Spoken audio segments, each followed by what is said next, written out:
As-tu déjà eu l'impression de la poursuivre, envoyant message après message, mais ne recevant en retour que des réponses distantes, ou pire encore, du silence? Et si je te disais que la clé pour qu'elle ait envie de t'envoyer des messages et de t'appeler chaque jour ne réside pas dans le fait d'envoyer le message parfait ou d'être toujours disponible, mais dans quelque chose de bien plus profond, enraciné dans la sagesse ancestrale du stoïcisme? Dans la vidéo d'aujourd'hui, je vais te révéler comment un changement d'état d'esprit inspiré par la philosophie stoïcienne peut inverser la situation et la pousser à te contacter. Il s'agit d'exploiter le pouvoir du silence, de la retenue et du contrôle émotionnel, non pas comme une tactique, mais comme un mode de vie.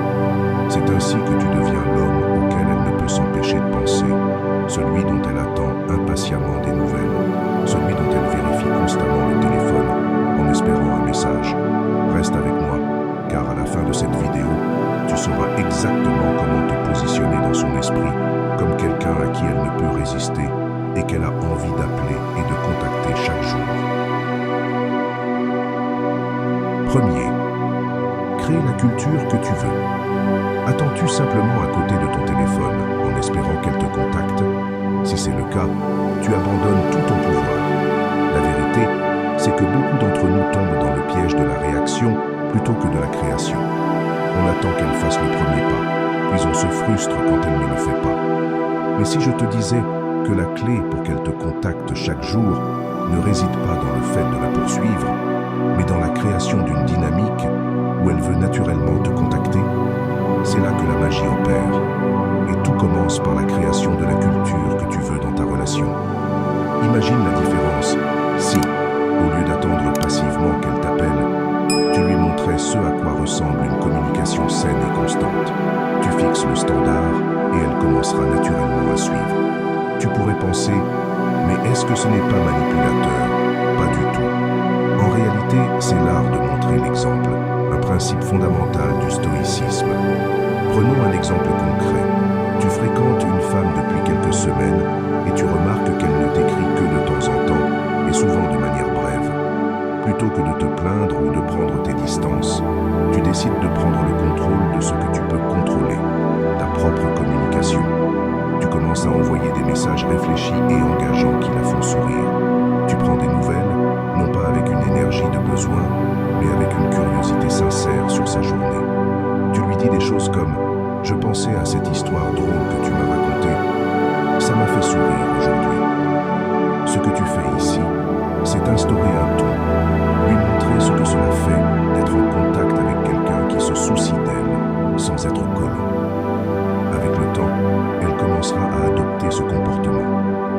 Tu ne te contentes pas d'attendre qu'elle t'écrive. Tu crées une atmosphère où elle se sent à l'aise et excitée à l'idée de te contacter. Pourquoi? Parce que cela lui fait du bien. C'est chaleureux, sécurisant et constant.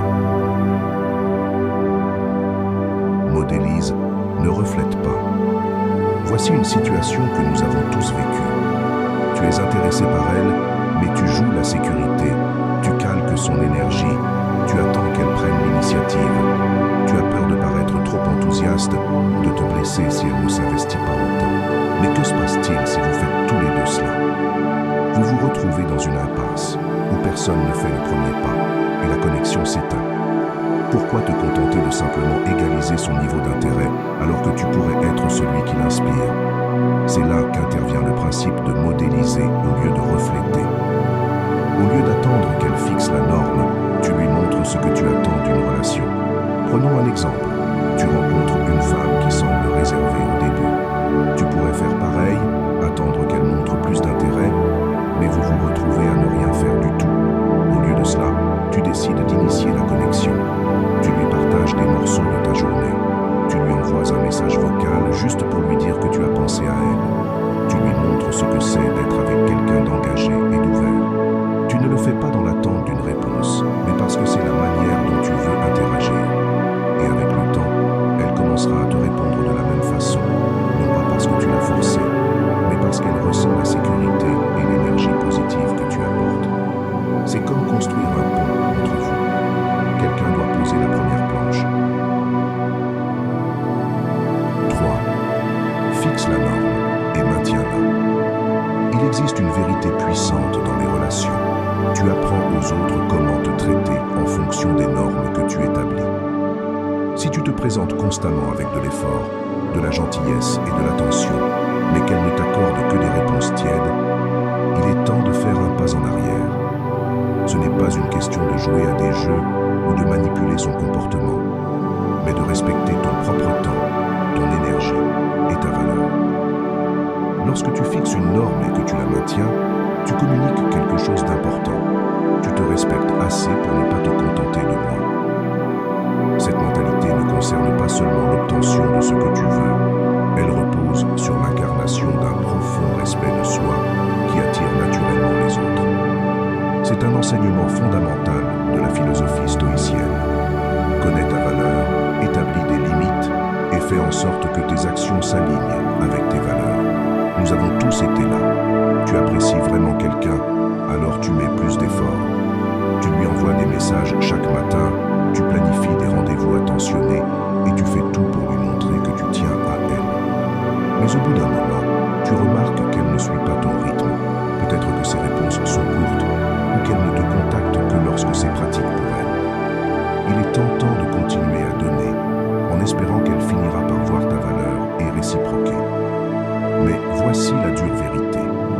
Quand tu continues à donner sans recevoir le même niveau d'effort en retour, tu lui apprends qu'il est normal de te donner moins. Tu établis une norme où elle n'a pas à faire d'efforts, et au lieu de susciter de l'attraction, cela mène souvent à la frustration et au ressentiment. Créer un sentiment d'absence. Voici quelque chose que beaucoup de gens ne comprennent pas au début des rencontres.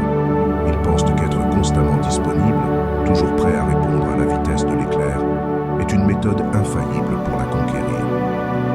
Mais voici la réalité. Si tu es toujours là, toujours à entrer en contact, tu laisses peu de place pour qu'elle veuille te contacter elle-même. Sans le réaliser, tu risques d'étouffer la connexion même que tu essaies de créer. Il y a un changement subtil mais puissant qui se produit lorsque tu crées un sentiment d'absence. Il s'agit de trouver l'équilibre entre être présent et lui donner l'espace nécessaire pour remarquer le vide en ton absence. Pense-y comme une chanson favorite. Si tu l'écoutes en boucle sans cesse, elle perd de son impact. Mais lorsque tu fais une pause et que tu y reviens, tu l'apprécies encore plus. Le même principe s'applique aux relations. Imagine ce scénario. Tu as eu un super rendez-vous. Vous échangez des textos et la conversation coule de manière fluide.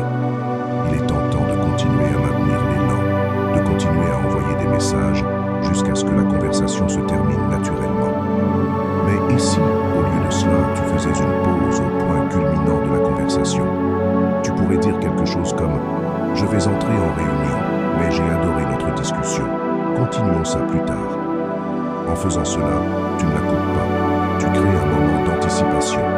Tu lui donnes du temps pour réfléchir à la conversation, pour prendre conscience de combien elle l'a apprécié et pour se réjouir du moment où vous pourrez discuter à nouveau. Tu fais preuve de discipline personnelle, un principe clé du stoïcisme, en te retenant au lieu de céder à l'envie d'être toujours en contact. Dans le stoïcisme, la discipline personnelle est la pierre angulaire d'une vie bien vécue.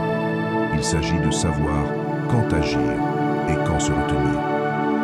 Cette retenue n'est pas un jeu, c'est la sagesse de comprendre que la disponibilité constante peut diluer l'excitation et la valeur de ta présence. Les anciens stoïciens croyaient en la modération, en ne succombant pas à l'excès, même dans les bonnes choses. J'espère que ce message t'a été utile. Si tu as aimé la vidéo, je te serai reconnaissant de laisser un j'aime et de t'abonner. Si tu te retrouves sans mots, écris simplement « Je valide »